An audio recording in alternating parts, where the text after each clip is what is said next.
어제 전국 23개 지역에서 재보궐선거가 치러졌습니다.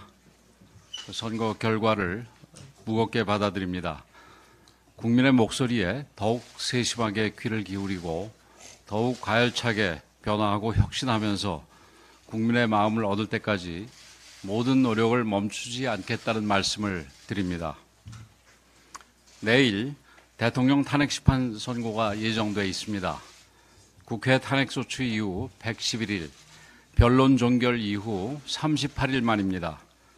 지금 우리나라는 대통령 직무 복귀를 주장하는 국민들과 이를 반대하는 국민들로 갈라져서 극단적인 대립을 보이고 있습니다.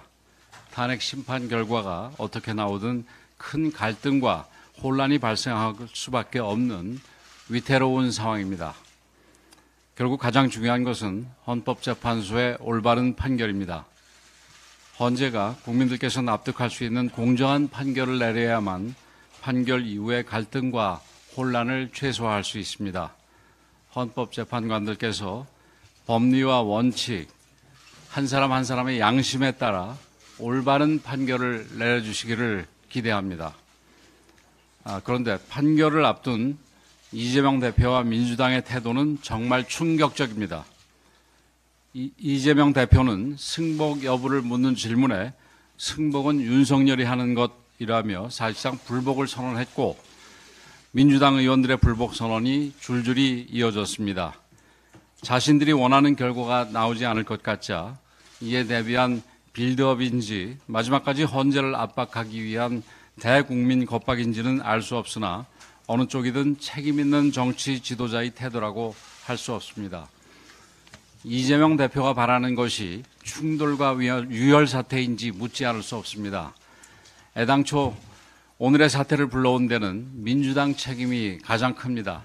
민주당은 윤석열 대통령 취임 이후 30번의 공직자 줄탄핵, 무자비한 핵심 예산 삭감, 이재명 방탄 법안과 사회 갈등 법안 일방 통과 등 정부의 기능을 마비시키는 의회 독재를 멈추지 않았습니다.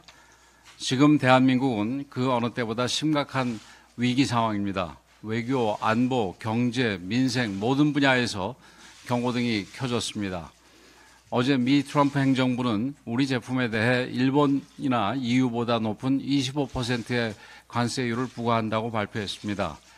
수출 중심의 우리 경제에 큰 타격이 예상되는 상황입니다.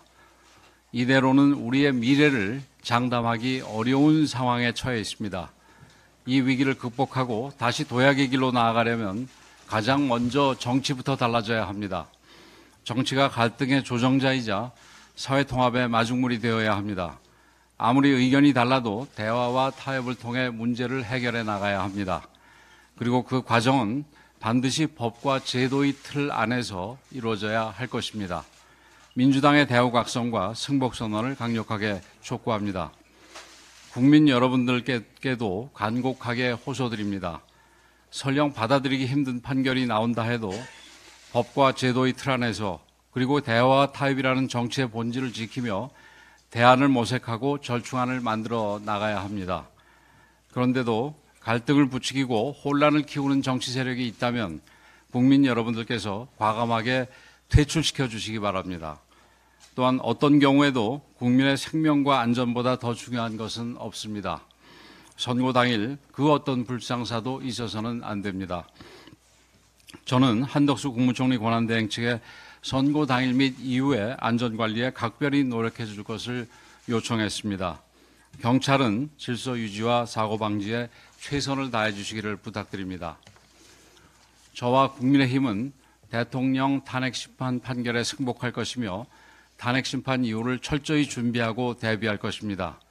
탄핵 판결이 국가의 복합 위기로 전이되지 않도록 안정적으로 국정 상황을 관리하겠습니다. 그것이 대한민국의 공당으로서 책임을 다하는 최선의 길이라고 믿습니다. 그리고 이번 비상계엄과 대통령 탄핵 사태를 통해서 시대에 맞지 않는 87 체제의 모순이 적나라하게 드러났습니다. 흔히 제왕적 대통령제라고 생각해왔던 우리 헌법이 실제로는 의회 독재를 견제할 최소한의 수단조차 사실상 전무한 제왕적 의회 헌법이라는 사실도 밝혀졌습니다. 내일 헌재 심판 결과가 대통령 직무 복귀로 결정된다면 우리 당도 서둘러 적극적으로 개헌을 추진하겠습니다.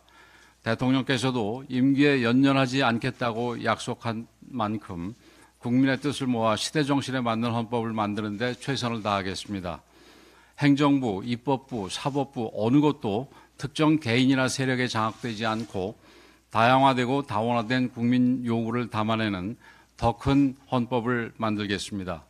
이제 대한민국은 앞으로 나아가야 합니다. 이번 위기를 디딤돌로 대한민국 개혁과 대변혁을 반드시 이뤄내야 합니다.